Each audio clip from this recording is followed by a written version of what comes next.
Hope everyone's doing well today. We're going to go ahead and get started, and there may be some more people that trickle in as we go. But we're really excited. We've got Rebecca Fleetwood Hession's here, and want to make sure that we give her plenty of time to share her wonderful message with us. So go ahead and go to the next slide. We just want to do a quick touch on our mission and vision. We always want to make sure that this is front and center and in the back of our minds as we're practicing in our individual roles and helping and supporting each other. And we're going to talk a little bit about how we're advancing the knowledge and kind of some of the plans that we have for 2021 speakers in just a minute as well.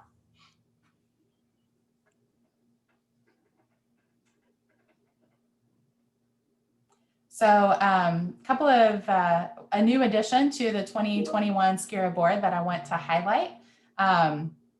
Amanda Sparks has become our VP of membership. So we want to give a big welcome and shout out and thank you to Amanda.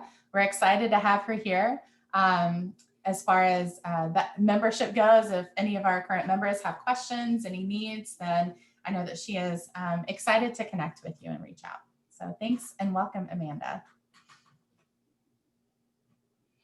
We also have a handful of open board positions currently. So right now, if you have any interest in sponsorship chair, programs chair, if you're passionate about the topics that we present and you want to be involved in what that looks like over the 2021 year, 2022 and planning for that, then programs chair is perfect. President-elect is also an open position that we have. So if you are interested in any of these or want to learn a little bit more about them, or in the back of your mind, someone pops up as, might be a good fit for any of them, then feel free to reach out for more information. We can send you job descriptions. We want to do a special welcome to our guests and our new members. Feel free to send a little note in the chat below if you want to kind of introduce yourself and we can welcome you. I want to take a second also to just a reminder for any of our current members or 2020 members that maybe haven't renewed yet. The renewal is extended through the 31st of this month. So if you haven't already gone on to renew your membership, just make sure that you get a chance to go on to log into SCIHRA and renew that. If you have any questions, then you can reach out to us as well and we can help you work through that.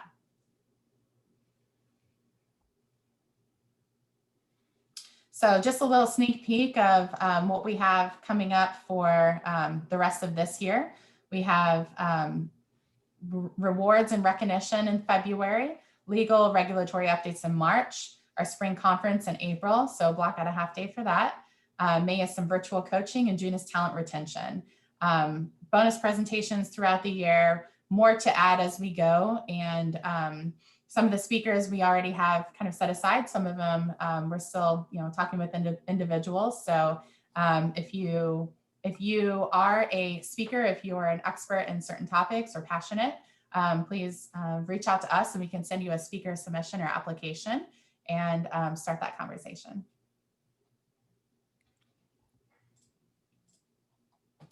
And then we also want to highlight our upcoming, Ivy Tech has an upcoming class prep course. So if you are interested in SHRM certification, if that's something that is on your goal for this year, haven't done yet, make sure that you take a look at the Ivy Tech course.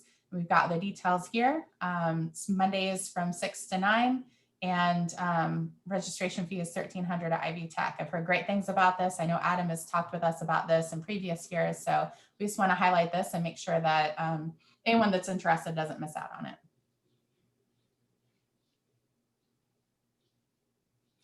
So you may have noticed in the most recent newsletter that was sent out that we are open to sponsors. We're accepting sponsorship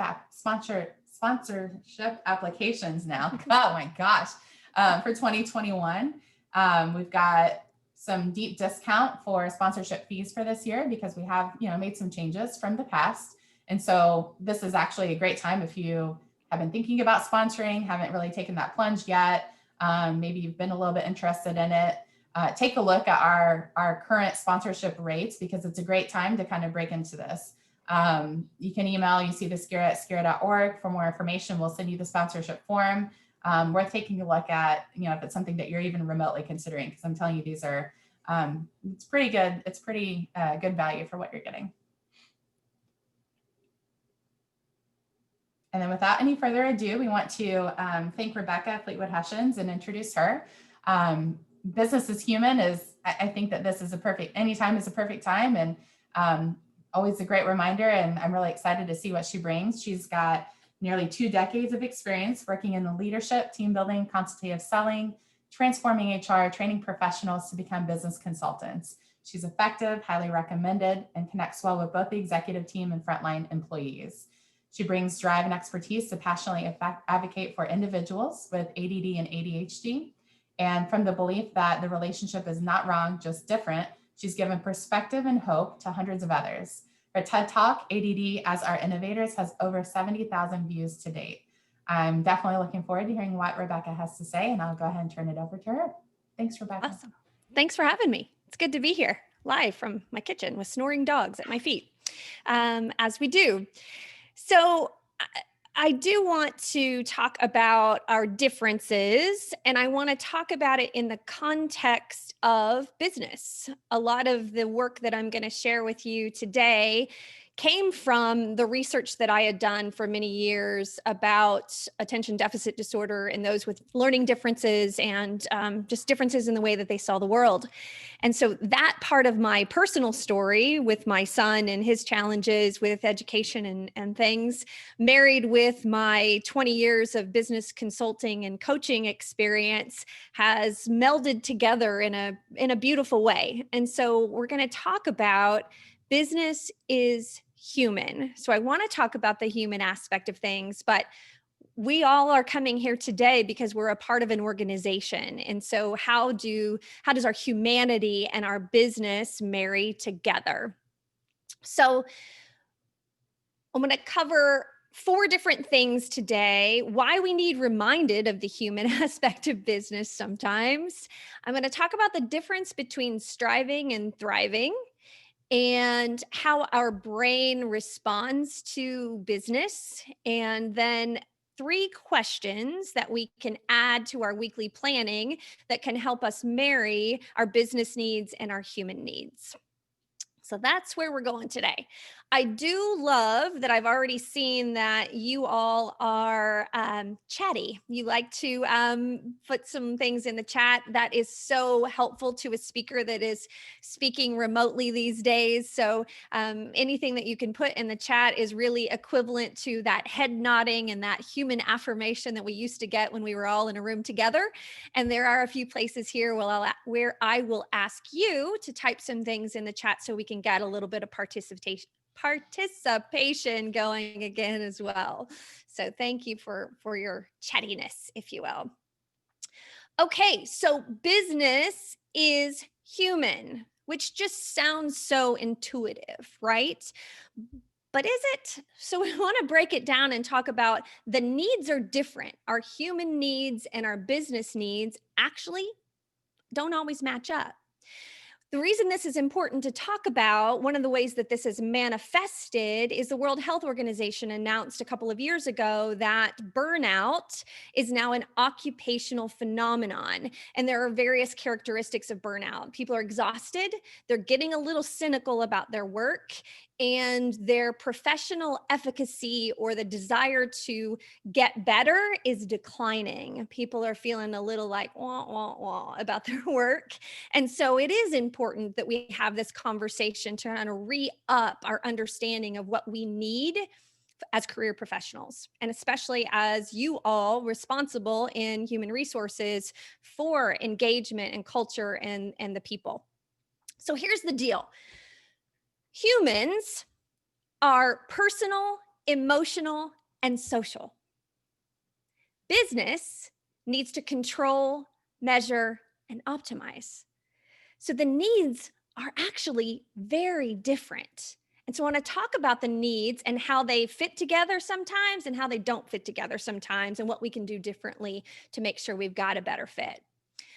Well, the first thing that I looked at when I saw the report on burnout was, Well, how did we get here?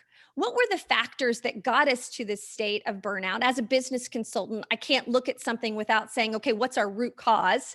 Where are we? How did we get here? So I did a little digging. And what's really interesting about the way that business has evolved is from a human perspective. So when we went to being farmers and agricultural by nature for our commerce, we had a really strong sense of our humanity because survival was really the name of the game.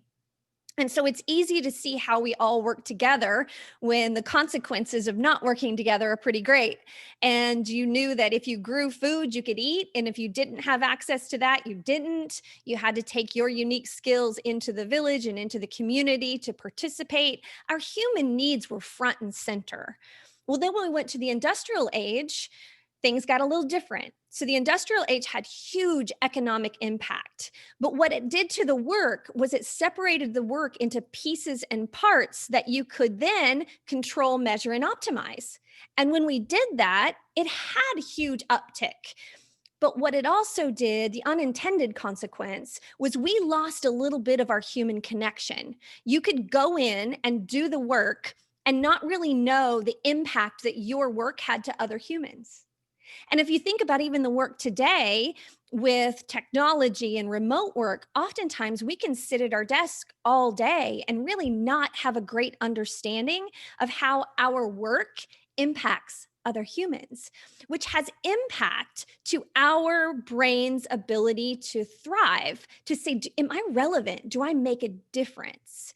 And so I want to look at what are the implications, or what are the unintended consequences, I should say, of this industrial model of work that we're really still in today. We've just fueled it with some technology and some other tools that we have available to us. And so to be more intentional about this union of our personal needs and our business needs, I believe has the ability to ban burnout and put us in a much better scenario as human resource professionals, as leaders, for our engagement, and all the things that we care about. So one of the first things that I look at when I'm considering the marriage of these two needs is that as humans, we care deeply about our work. And unfortunately, we've taken a little bit of the stance that instead of honoring our human needs and applying those to the business, we're trying to control, measure, and optimize our human lives. And that's exhausting and maddening, and quite frankly, impossible, because we are personal, emotional, and social beings. Controlling our feelings and controlling how we show up is really difficult. And so we have this call to really move from this striving and battle and conflict of always trying to be in control of everything, to move up into more of how can we be more connected as humans. So the word strive actually means battle and conflict, the definition of the word. But isn't it interesting that we've used it as a moniker of success for years now? And it really represents that sense of, I got to keep it all together. I've got to be in control. And thriving means to grow, prosper, and flourish. So it's still an active pursuit. We still want to grow. We still want to make money. We still want our businesses to make money. But if we can do that through connection versus control, it satisfies a great part of our human needs and our business needs. And so the process that I use to thrive is story, money, and rhythm. And we're going to walk through some of those pieces and parts today and see how they work together, or maybe how sometimes they don't. First of all, this idea of trying to control everything. How many times have you said, when I get caught up? When I get caught up, I'll work on that when I get caught up. Y'all know you're not getting caught up. Ever. I mean, think about it. When was the last time you were caught up? Please, somebody type it in the comments. Anyone? Never. Hi, Susan. Oh my gosh, haven't seen you in forever. Third grade. That's so funny you say that, Jennifer, because the last time I was caught up was 1987. I remember it. I was moving home. I'd been living in Florida as a 20-something-year-old. That was fun. And I was coming home and I had left one job. I hadn't started another. I didn't have a place to live. I was going back home to live with my parents for a while. I didn't have many bills. I had the car that I owned and a rat and a poison CD and a pack of cigarettes.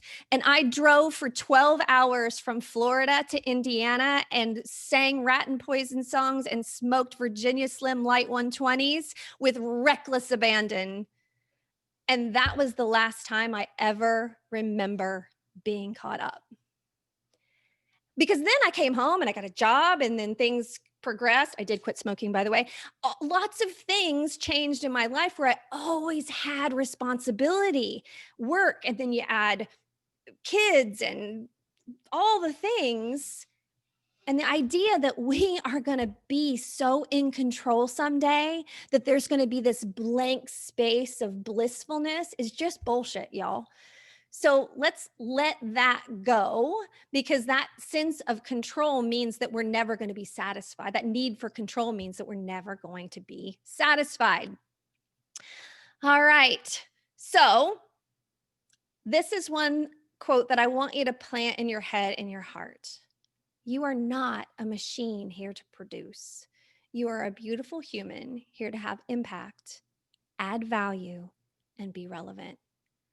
Inbox zero doesn't have much sense of thriving. It's just a 2-second space in your life. So the impact that we have to other humans is the place where we get our sense of thriving. It's the place where we feel like, wow, what I did today mattered. And that's ultimately what we all really want. So let's take a look. Let's go a little deeper into these human needs that we have that are personal, emotional, and social. And then we'll look at how those fit into the business needs. So let's take a look at our brain and how our brain operates. So every day when we wake up, our brain has one job. Our brain wants to make sure we survive and thrive.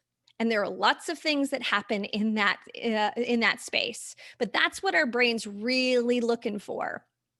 And our brain processes everything as a story, as a dynamic set of events of how we connect. And so the first part of my process in helping people to thrive in their life and their business is to understand their life as a story, not an inbox zero or not a sense of control, but what's the story that we have in our lives and how do we interact is part of how our stories connect. So here's a little look at really what our brain is looking at between survival and thriving. At its very basics, our brain wants to make sure we got food, water, and safety. But then just above that is more of the self-talk, the optimism, the gratitude, the stillness. Our brains need that to thrive. And then there's our unique gifts and talents and abilities, our personal style, which when we have that, that's how we reflect. That's how we say, what is my story? Who am I?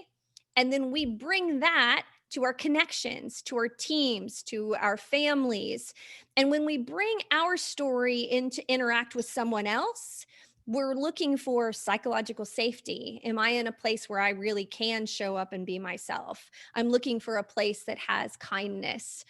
And ultimately, then we want to be able to say, I want to make a difference here. I want to add value. I want to be relevant. I want to have some sort of impact.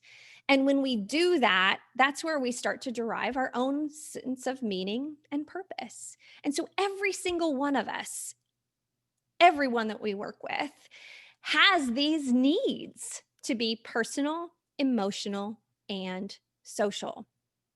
So I want you to take just a minute right now and in the comments, and you see the thread of this is it's all emotional, right? And we say things like, well, don't take this personally. Y'all, that's not a thing. It's impossible not to take something personally. And it's impossible not to have emotions. So in the chat, I'd love for you to just to type, how are you feeling today? What are the emotions that you have currently about anything, not just about this presentation or this meeting or this work you're doing today? What are the feelings that you're having today? Let's see them roll in the chat. Ooh, I love your comment, Christopher.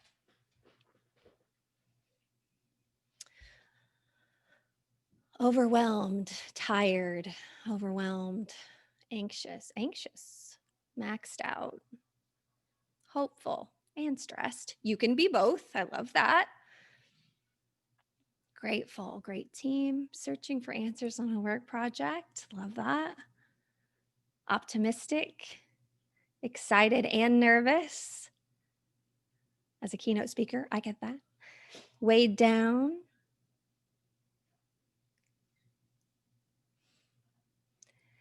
Do you see the variation of emotions that we have represented in this room today?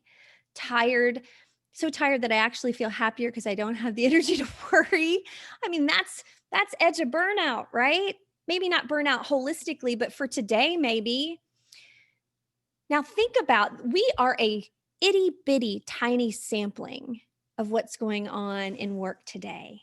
So you can absolutely guarantee that every single work project, every team, every meeting that you show up for, every meeting that you lead has the gamut of these emotions. And yet we somehow think that when we get to work, that we magically are these calm, just controlled, everything's just fine all the time. It's not a thing. And so to be able to acknowledge the humanity in each other, it doesn't mean that we're out looking to fix people or we're out looking to change them or like fix it, I think is the best way to describe it. We're not here to fix it. We're here to acknowledge that everybody has a right to their emotions up and down every single day. So I'm going to walk through 3 things about our human needs that then are going to channel into our business needs. And this is distilled down from these details that if I'm working with an organization or one-on-one coaching, we really drill into these in a deep way. But today we're going to, at a high level, look at 3 of the main points as humans. The first one is we're all a little afraid. The second is our uniqueness is our superpower. And third is nobody thrives alone. So let's look at this first one. We're all a little afraid. Now, fear isn't necessarily the accurate word here, but it's one that we all resonate with, and it's the word we most often use when we're describing this feeling. But most often what we're feeling is uncertainty. So fear is the right word if there's a tiger in the room or a tornado coming. If there's a tiger in the room with you right now, you should be afraid. If there's physical and imminent danger, you should be afraid.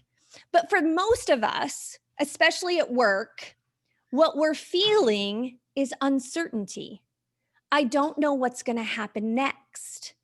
And that is a part of the human experience. It's part of our human connection. And yet somehow in business, where we're trying to control, measure, and optimize everything, we dismiss this as being a part of the human experience.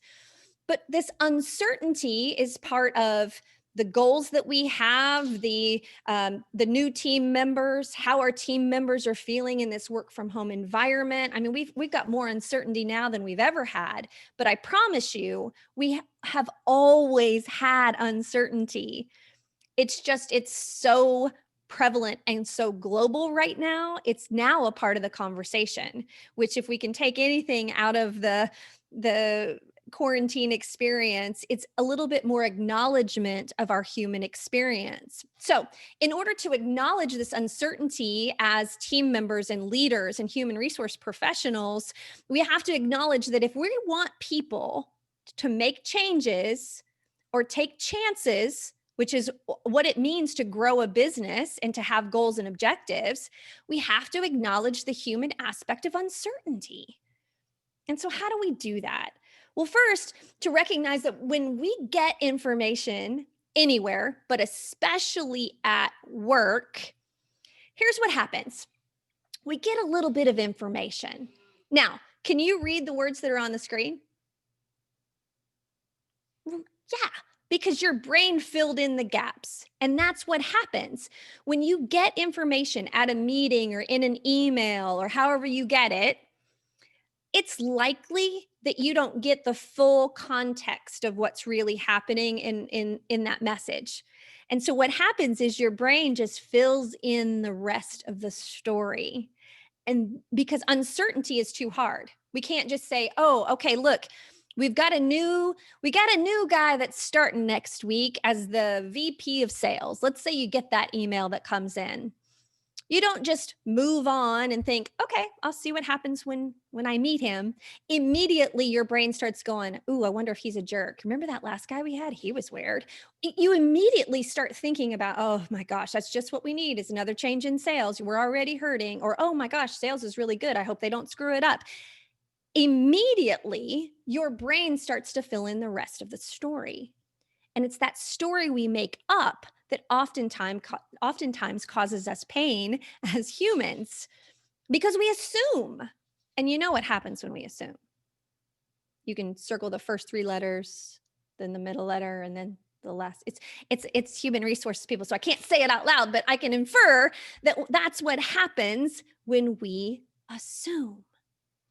And so if we're going to assume anyway, we might as well acknowledge that this is just a sea of uncertainty. I don't know what's going to happen. It could be turbulent. It could be calm, but everything that I'm thinking about is just uncertainty. It's not a tiger in the room. It's not physically here to danger me. So danger me? Is that a phrase? Probably not. I make up words sometimes when I get on a roll. It's not here to cause me danger. So instead of always thinking that the sea is turbulent, we are our first responders. So the words we say to ourselves are the first response to any uncertainty.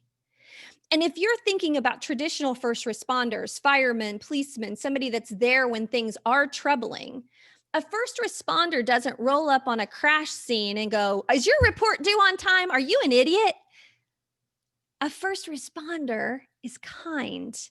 A first responder says, are you okay? How can I help you?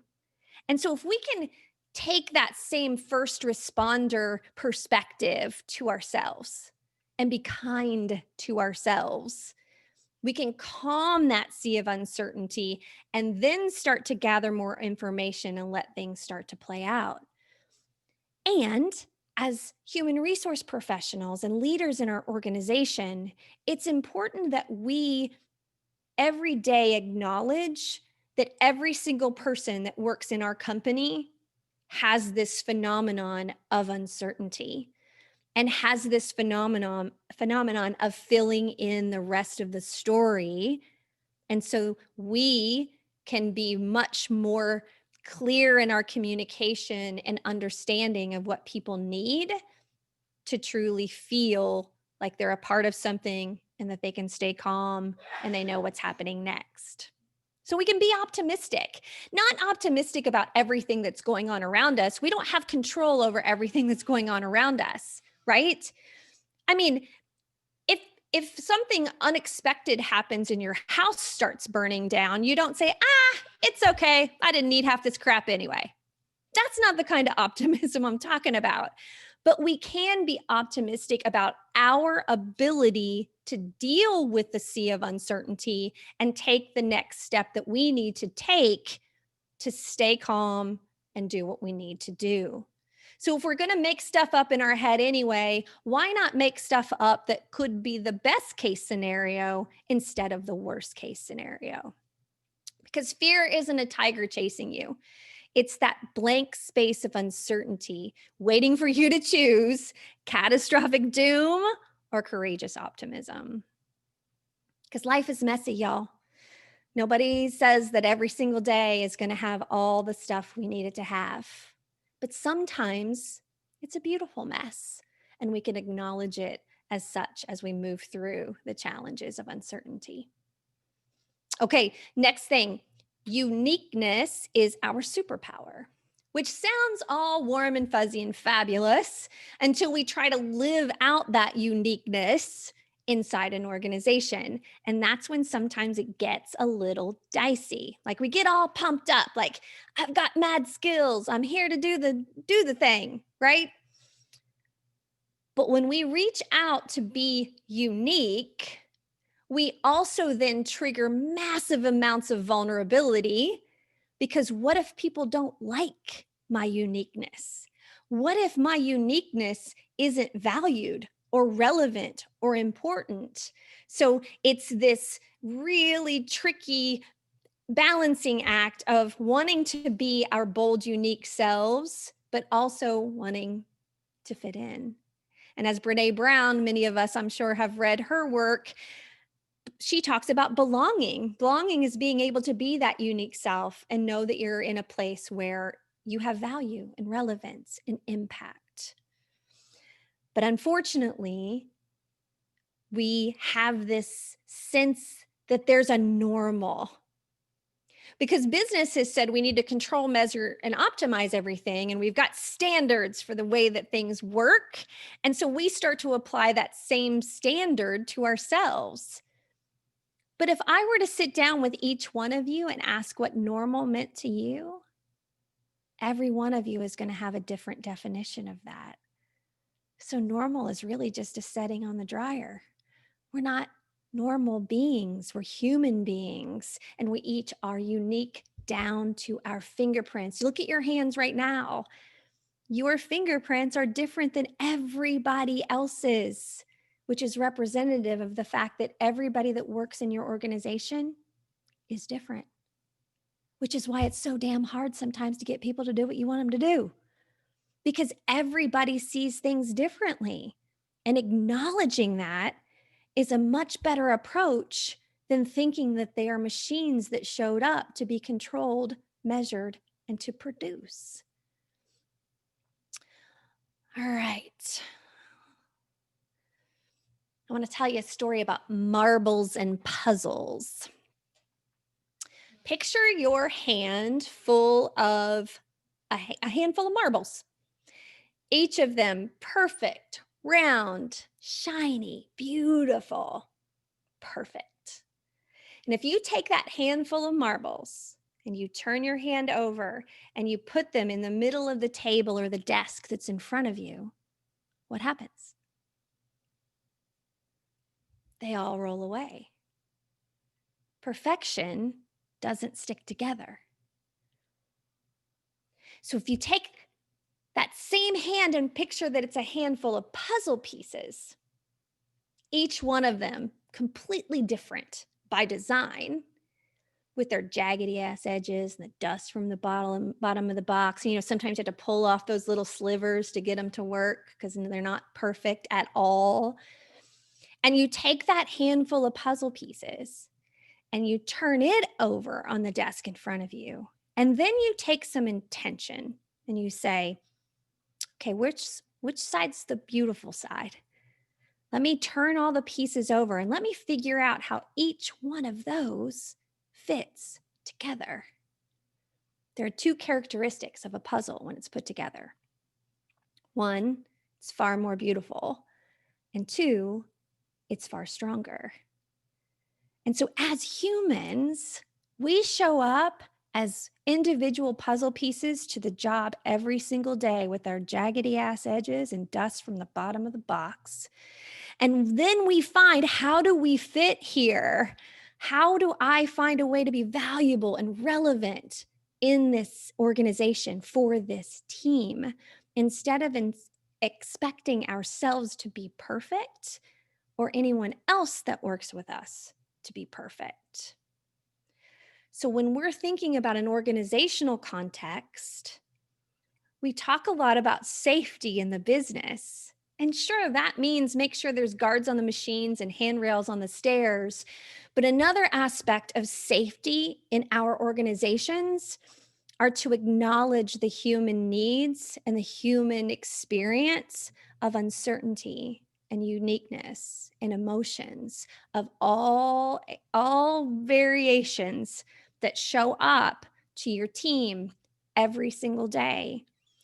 And until we give people that grace and space to be human, they can't bring their best work.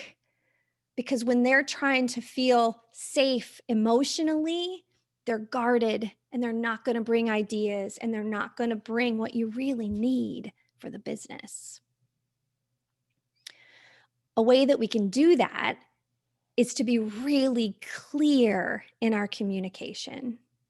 When we use acronyms and industry terms and we start to develop our own language sometimes. We do it in HR too, right? And you do it with whatever industry that you work in. And we think it's helpful because it's shortcuts and we think it's efficient. But if you think about being a new person in an organization where you need the secret decoder ring to know what all the acronyms mean, it doesn't do much to create a sense of safety or belonging. But when we talk in really clear language, then we start to have more of a connection. So I always say, if your emails and your presentations don't speak to like a 7th grade kind of simplicity, you've probably made it more difficult for people to connect to. And that's whether you're talking to executives or frontline employees. We need that simplicity because clear is kind. And our brain needs that clarity to feel calm and like everything's okay. Christopher, you said uncertainty is exacerbated by a lack of predictability. And oftentimes the language that we use in corporate speak creates a sense of unpredictability and uncertainty that's unnecessary. So we can do all of our colleagues and us a favor by being clear and kind and curious. Because if somebody shows up to a meeting just being a jerk, or somebody isn't participating on a team, or someone isn't meeting their goals and objectives like they need to be curious about, I wonder what's going on with them. I wonder how I can get to know what's happening on the human side of their life, not just the business side of their life, can go a long way in creating the kind of connections that we need to get the work done, because we're all having a human experience that we bring to work every single day. All right. So that brings us to the third aspect of our human needs that ring in our brains every day, which is connection. Nobody thrives alone. So what does it mean to be connected at work? Well, we've said humans are personal, emotional, and social, and the business needs to control, measure, and optimize. Now, I've talked a lot about human needs, which sometimes in business can sound all airy, fairy, woo, but let me just tell you for just a moment, I spent 19 years with the Franklin Covey organization, and my work was predominantly in the work of the 4 disciplines of execution. So I spent at least 15 years of my life building scoreboards meant to control, measure, and optimize teams and organizations. I love me some business, y'all. I like to make money. I like businesses to make money, and I like it to be done in a way that brings simplicity to an organization. So I talk about what sometimes people think of as airy fairy woo, because this is just the facts about humans. You can pretend it's not true, but it's still at work. But let's talk about the control, measure, optimize piece, because this is just as important. You can get it really right and you can get it really wrong. And if you think about organizations right now that you know of, you probably can start to see some that are more biased towards the human needs and some that are more biased towards the business needs. And it's the marriage of the two that makes for a great place to work. So, if we're talking about the business needs of control, measure, and optimize, we're here to grow the business. That's just the way it is, right? And so in order to grow the business, humans need to be engaged, and we got to be able to measure how's it going. This is the case whether we're talking about nonprofit, for-profit, even schools and churches, at any organization that has people that come together for a common cause. Growing it is often, always actually, the common cause. So here are the needs that a company has in their story, because a company is just a group of people that come together for a common cause. And the basics of the story, the human part of a company is, okay, we got to pay them and have the basics of pay and benefits. But then right next to that is we got to make sure that we have a great culture and a great team dynamic. What's our unique differentiator as an organization? Does everybody know what makes us different as a company? Who do we serve? Who's our customers? Who are our suppliers? What problems do we solve for other humans? Whether you're an accountant or supply chain or make machines, there's some human that gets impacted by the work that you do and what you provide. You've probably heard the old adage, you don't go to Home Depot to buy a drill because you need a drill. You need a hole, right? And you don't just need a hole, you need to build a cabinet or to fix something. So everything that we do at some point down the line impacts another human. And do we know the company story of how we impact other humans? Is a big part of connecting and thriving together. Because if we just show up every day and just have our little piece of the business and we don't have any understanding of how it matters to anyone else, you can't stay engaged in that very long. You have to know how it impacts another human. Now, the other thing about a business is it's there to make money, and there is no shame in that game. Now, I start with story because story should come first, but money is second. Do we know the money-making model of the business? Does everybody know the money-making model of the business?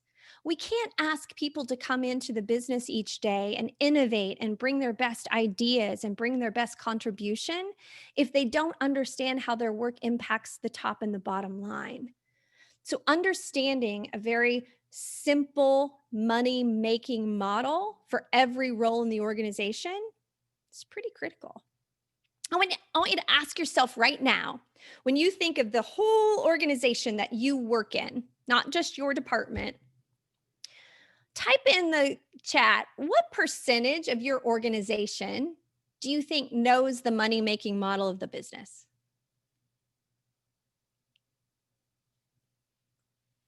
Amanda, 5, 10, 15. Susan, yeah, 60. The disparity is usually what I see. 75. Christopher says 100%. It's just me. Amen, brother. But you know what? As a solopreneur myself, there are days that I get too far away from my money-making model, and I had to reel myself in anyway. 95%. So you see the disparity. I will tell you that if you want to make a difference in your organization, low-hanging fruit is to do a really good job of teaching, educating every single person in the organization how they impact the money-making model of the business. This is not an area you want to assume. This is one you want to be really, really intentional. Money is always attached to story. So when you explain to somebody how they impact the money-making model of the business, it gives them context. So that way you get a little bit away from the, all they want us to do is work harder. Well, if you increase the goals, there should be some context, a story about why that matters to the money-making model. And when you combine story and money together, you start to combine the human needs and the business needs. So that's the first place that we can make a difference in combining those two needs, is tell the story about why it matters and tell them how they matter to the money-making model. Because it is about Profit and loss. Where do you fit in the P&L statement, and how can you impact it in a positive way?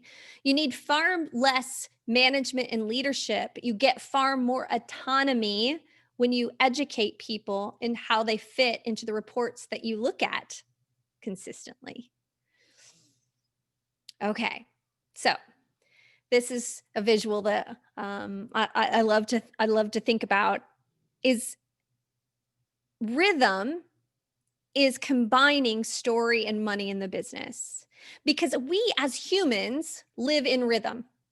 Our hearts have beat, our breath, the seasons that we adapt to in the world, emotions that are up and down. So this idea of a heartbeat or a sound wave, the ups and the downs, is representative of our human experience.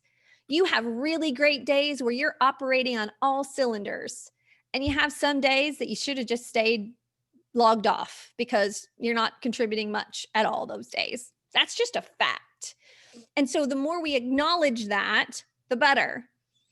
And within that, business is trying to run this really straight line in the midst of everybody's up and down. And the way that we do that is by creating really sound business practices, systems, processes, clear goals and objectives. We need those in our organization to deal with all the ups and downs of the humans that come in there to work every day. And so our business practices, systems, and processes are meant to serve humans. When we create systems and processes without thinking about the human impact, it's really difficult for people to use the systems and processes that we implement. So systems and processes aren't about the metrics.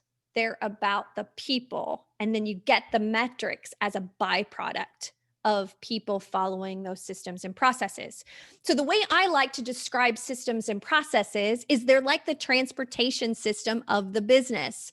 If you think about pulling out of your driveway and there's no roadway system expectations, maybe the road doesn't even hardly exist. Maybe it's not been kept up, or it's dirt, or maybe there is a road, but you don't know which side of the road to drive on, and there's no signs, there's no understanding of how we do this together. What's that going to create? Chaos. But when we each know the rules of the road and we keep the roads upgraded and updated and the signs very clear, then people can go to work each day and know what's expected of them. So your systems and processes for how you communicate, how you get move the work supply chain through the organization, all of the aspects of moving the work around in the business, that's an important part of creating safety and psychological safety. So it's not so uncertain or not so scary in how the work gets done. Let me pause on this transportation system thing and see if you have any questions. I've been rattling along for a little bit there. Any questions that have popped up so far about this topic or anything we've shared so far, or I've shared so far? Christopher says, if the path to understanding money is too difficult to explain in one sentence, link to organizational purpose. Yeah. And that's what I love, is combining the organizational purpose, which I call story, because it's, the human story, to the money-making model, is a beautiful partnership. So yes, thanks for sharing that. What questions do you have? Comments?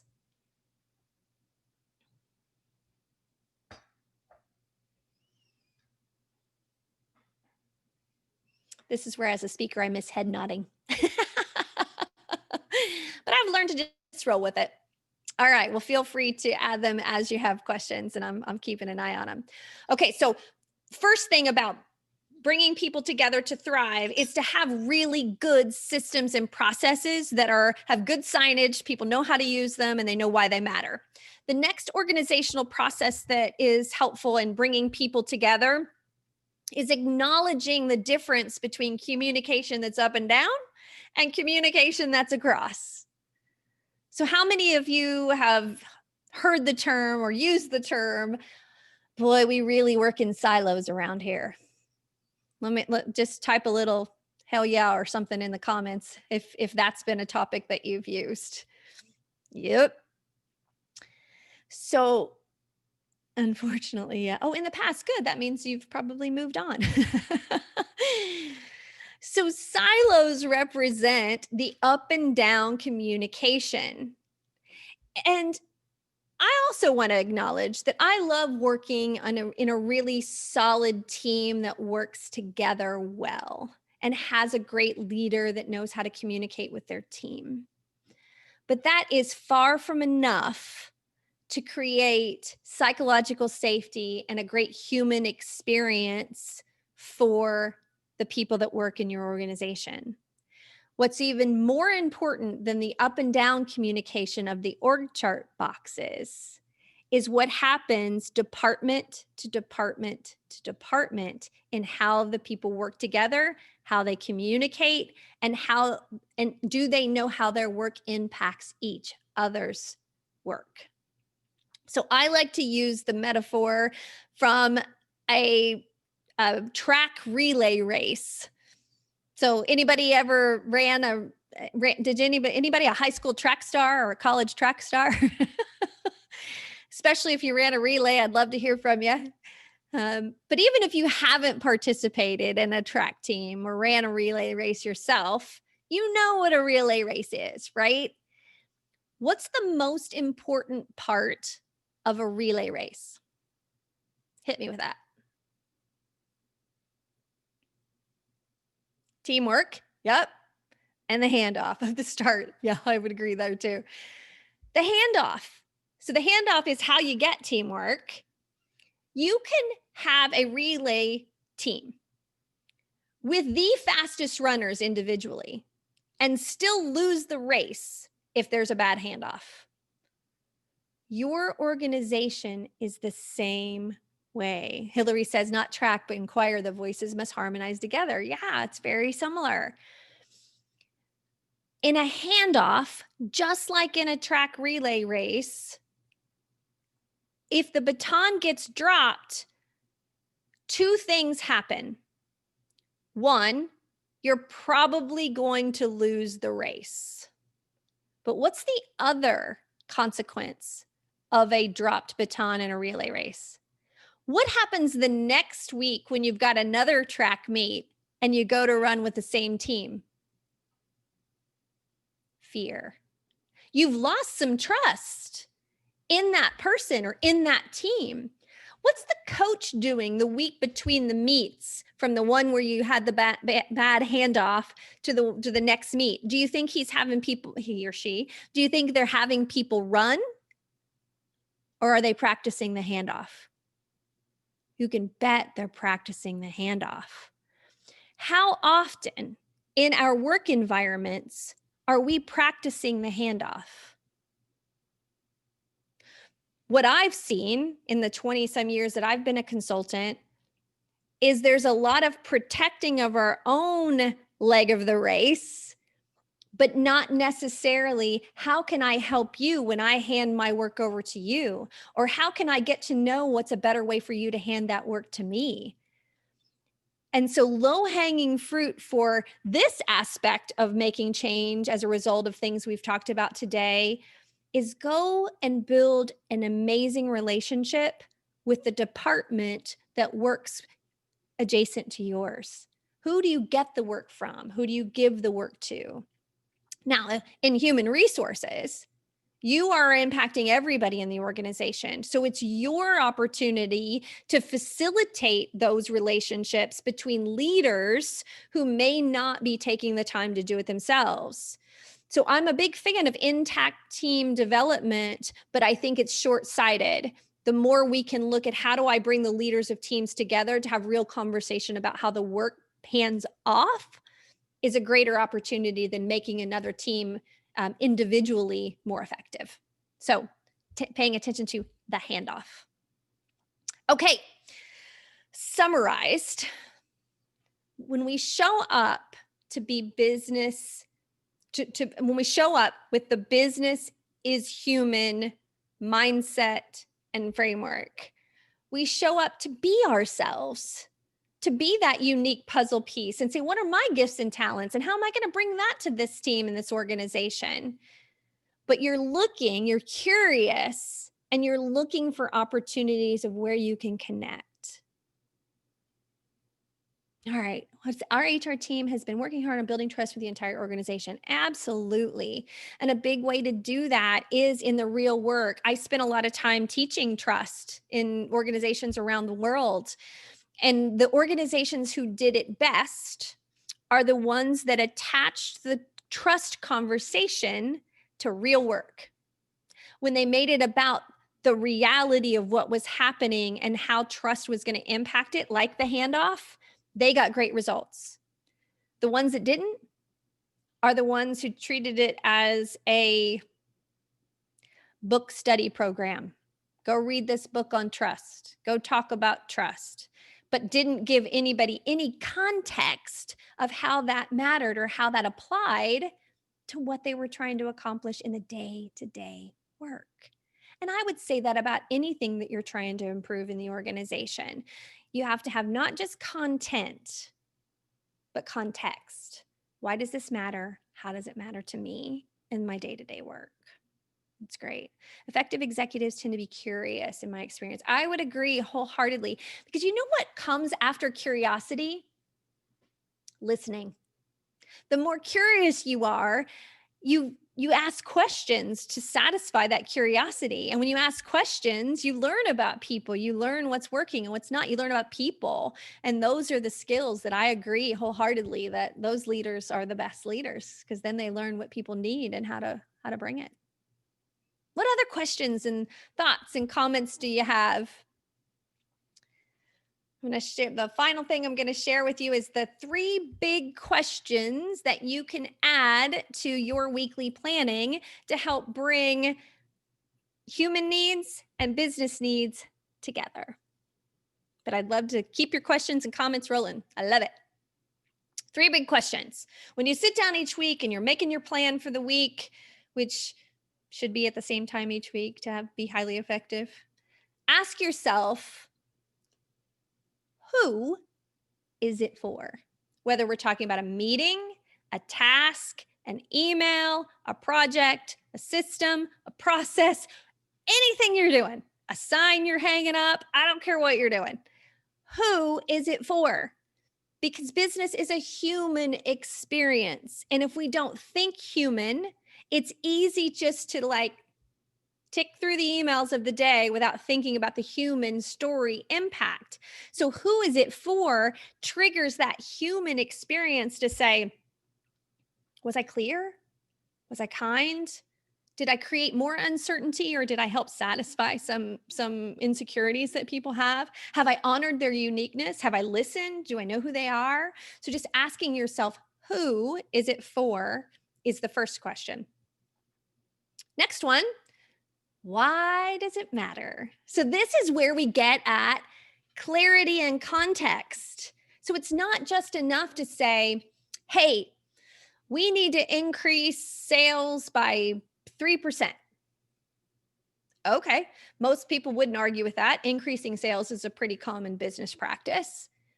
But when you say something like, we need to increase sales by 3% because we've lost this amount of market share in this region, and if we don't increase sales by 3%, we don't have enough operating income to fund this initiative, or we don't have, whatever the story is.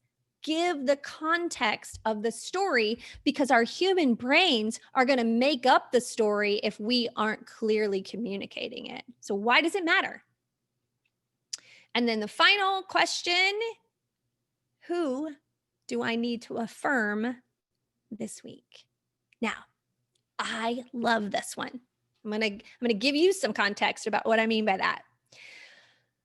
We are addicted to feedback in business today. Oh, Lord have mercy. If I see one more how to give great feedback session posted somewhere, I'm going to lose my mind. When is the last time you left a feedback session super motivated, so excited, can't wait to go like give it your all? Now, I'm not saying we don't need feedback. Control, measure, and optimize says, hey, if we got a gap in our performance, we got to give some feedback on what's happening. But feedback is really a factory word. It should apply more to the systems and the processes and the stuff inside the organization. Here's why this IT thing didn't work. Here's why this HR thing didn't work. But when we're talking about people, we respond to affirmation. And affirming isn't about what they've produced. So affirming wouldn't be like, hey, congratulations on meeting that sales goal.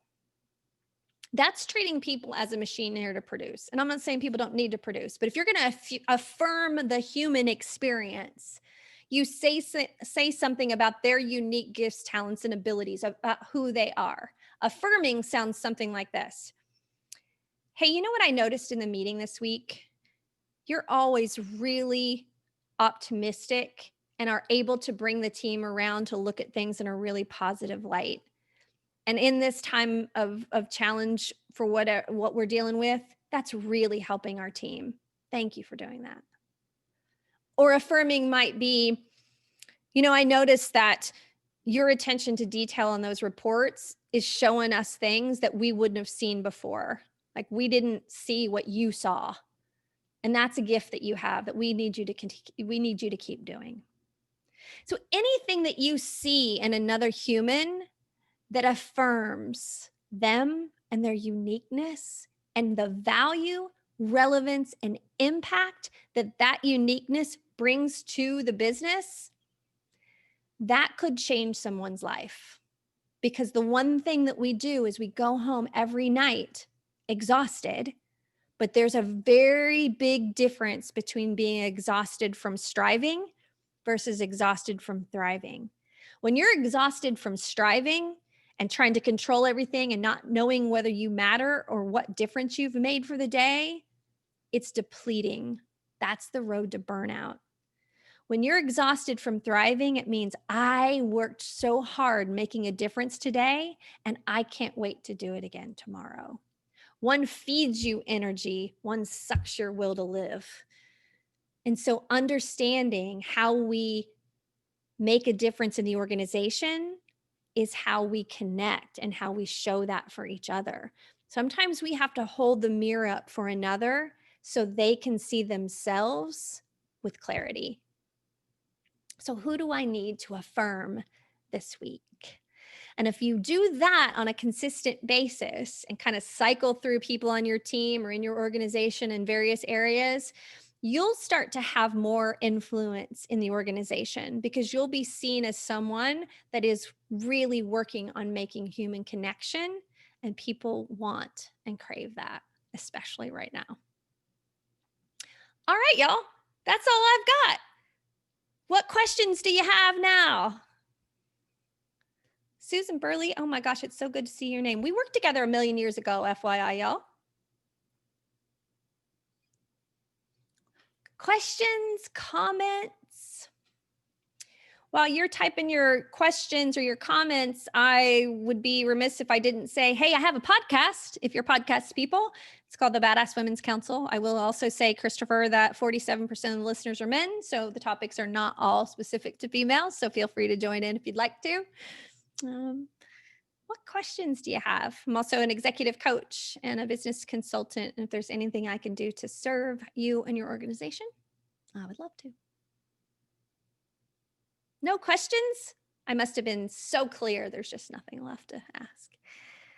Hillary says, a past mentor encouraged me to catch people doing good. I love the focus on affirming. It brings that advice to a very personal and specific level. Yeah, absolutely. Me too. Me too. Oh, thanks, Christina. Thanks. This is that part where I'm not going to lie. I miss applause, y'all. I just do. Whether you liked it or not, think about it, you clapped, right? So, oh, thanks, Katie. Yay. No questions. Oh, thank you, Christopher. Yay. No, you are not a robot, Tina. Do not move through the world as one. Thank you, Rebecca. I thought it was a great presentation. Loved your energy and the topic. So thank you. Thank you. Oh, I love Welcome. humans. I love humans. All right, that's all I got. Hillary, I'll turn it back over to you. Hey guys, thank you everyone. We collected all of the names, so we'll send out the certification shortly. And if anyone else has any questions, reach out. We've got a coffee talk that we can dig in a little bit deeper. It's nice to have those the week after because it gives us a chance to kind of reflect and think about, you know, how can we practice it in our own business or what lessons we've learned in the past week. So if you haven't gotten an invite for that, it will come out in the next couple of days, and it will be on Friday morning, so the 22nd from 9 to 10. Thanks again, Rebecca, and have a good week, everyone. Thank you.